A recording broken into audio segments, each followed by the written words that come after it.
Hi, I'm Agnes Gone, representing a prosperous Boston milliner. I'm wearing a caraco jacket, a short fitted jacket of stylish cotton fabric. Cotton was quite a luxurious fabric, as we know, in the Revolutionary period.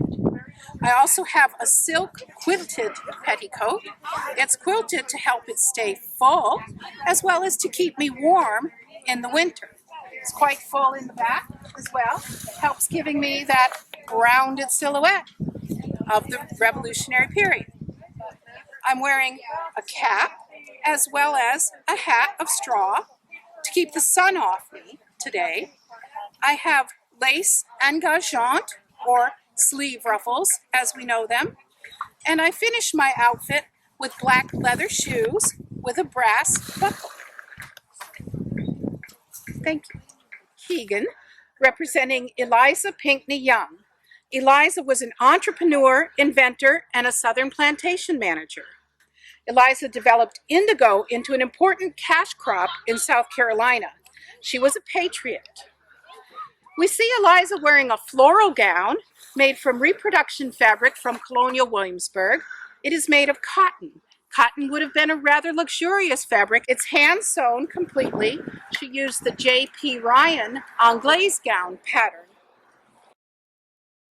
We see her wearing a neck handkerchief, a beautiful ruffled white cap.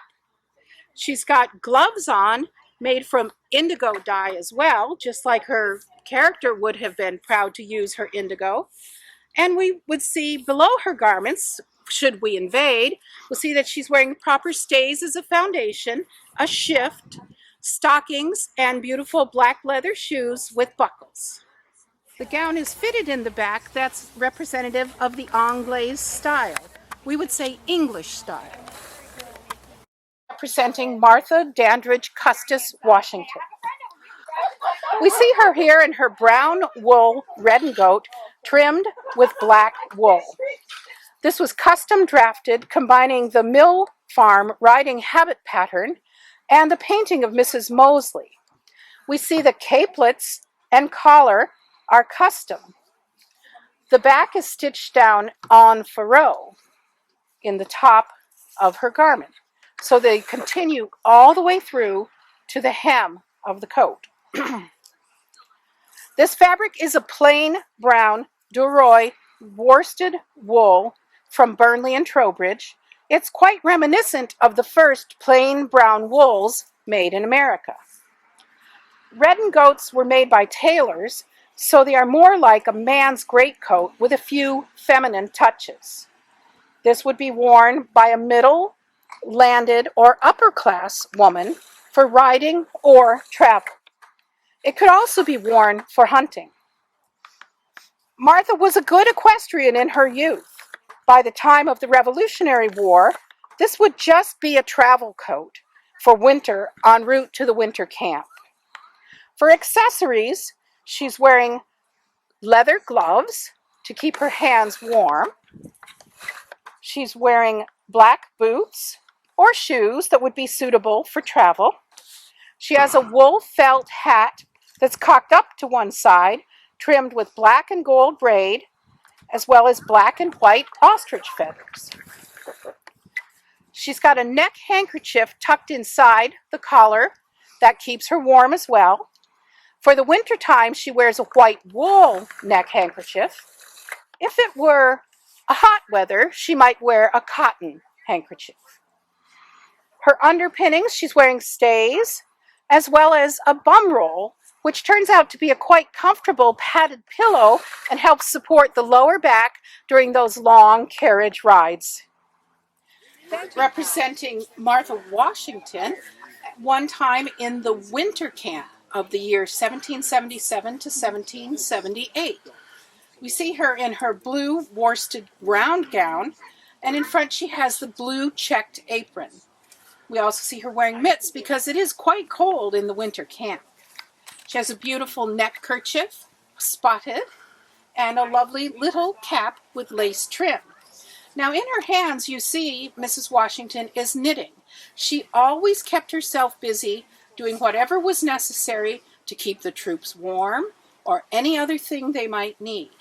Now, on one particular occasion, two finely dressed ladies came to visit Mrs. Washington in the winter camp, and they came in all their glory of dress, but without anything to do with their hands. So they sat there for their half-an-hour visit with Mrs. Washington and were completely embarrassed of themselves because they did not have any useful thing to do while they visited, and Mrs. Washington stayed in her simple gown with simple apron and kept busy the whole time. They swore the next time they visited that they would bring their handwork along. Thank you. Representing Betsy Ross. Betsy was born Elizabeth Griscom in 1752. She married Mr. Ross in 1773. She was a Quaker by birth, but she was disowned from the Friends for marrying outside of the faith. However, she married 3 times, and her third husband was Quaker, so she rejoined the Free Quakers in 1783. Now, Betsy was a quite lucrative businesswoman. She was a upholsterer and soft furnishings, and as we all know, an early flag maker. We see this beautiful gown on Mrs. Ross. She's wearing a lace-trimmed fichu over the gown. She has a short gown of cotton printed fabric. Reminder now that cotton was a luxurious fabric in this time. We see her teal green skirt, and then we would say that this is day wear for a fairly well-to-do businesswoman in a large city. Her business was in Philadelphia. However, it's still fairly simple lines because she will honor her Quaker heritage, her conservative upbringing. We see that she's got a lovely ruffled cap with a continental blue silk ribbon and a necklace of coral. And we see that she's wearing lovely black shoes with stockings, and underneath it all, she's got her shift and her stays as a proper lady of Philadelphia. Thank you for portraying Betsy Ross. As Mercy Otis Warren. Mercy's brother, James Otis, the patriot, coined the phrase, "Taxation without representation is tyranny." Mercy's an ardent patriot affiliated strongly with the Sons of Liberty. She's a wife, mother, writer, poet, pamphleteer, dramatist, and historian whose proximity to political leaders gives particular value to her writing on the American Revolutionary period. She was known as the Bard of the Revolution. She wrote the first essay listing a need for a Bill of Rights, which was used in forming the actual first 10 amendments to the United States Constitution.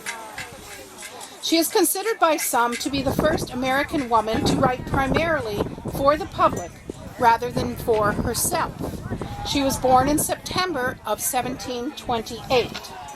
We see her here represented about 1763. Her dress is based on the dress worn in a John Singleton Copley portrait of Mercy Otis Warren, made of blue figured silk trimmed with white lace and braiding. This would have been a day dress for a wealthy woman or a simple evening gown. It would not have been formal evening wear for the upper class. For accessories, we see her very deep flounces of lace on her sleeve. We see her pearl strand at her neck. She's also wearing a fichu or neck handkerchief tucked in. And she's got a lovely little silk reticule bag. On her head, she has a beautiful silk cap trimmed with lace and continental blue silk ribbon. Representing Sarah Sally Franklin Bache. She's the daughter of Benjamin Franklin and served as his hostess after her mother died in 1774. We see her here representing Sally in about 1776 when she was 33 years old. Sally was very active and a leader of the Ladies' Association of Philadelphia.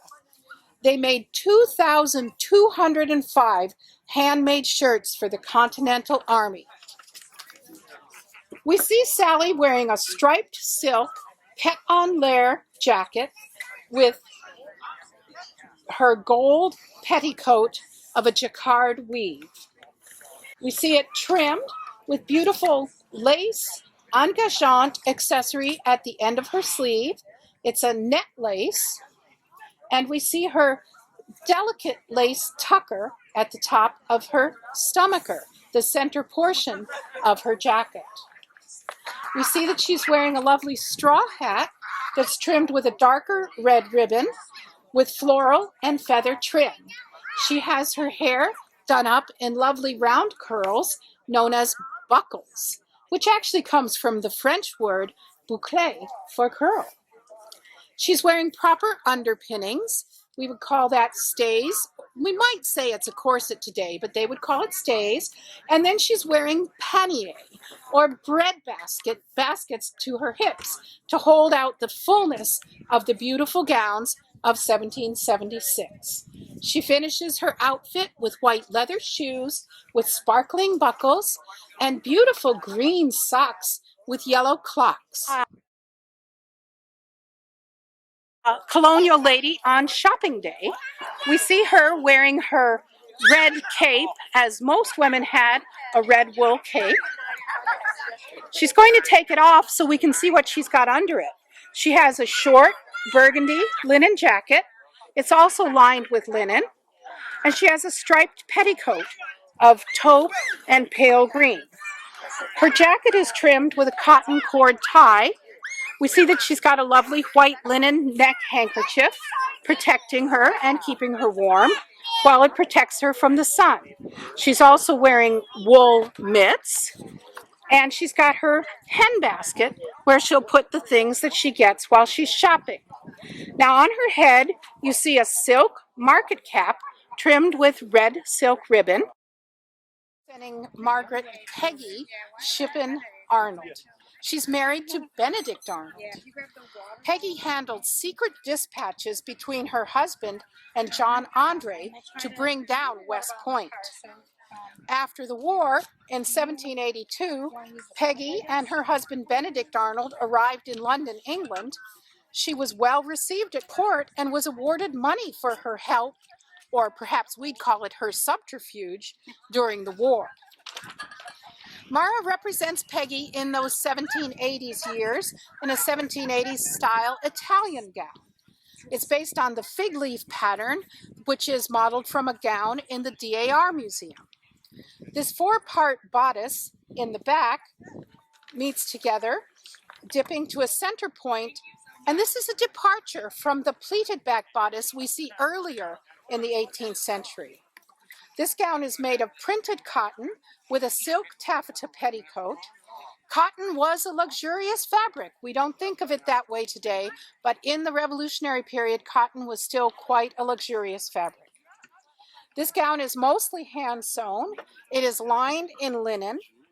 The simple jolie ruffle at the neckline and sleeve hems. We see that this cotton gown would be worn in warmer months during the day when receiving company or when making calls. The skirts can be worn tucked up, as Mara represents them, or the ribbons could be released and the gown could train. For accessories, we don't see that Mara is wearing a shift and stays. She has a petticoat underneath the petticoat of quilted cotton. She also wears a pocket, a bum roll to help augment that 18th century large-bottomed look, and she's wearing shoes of black leather with brass buckles.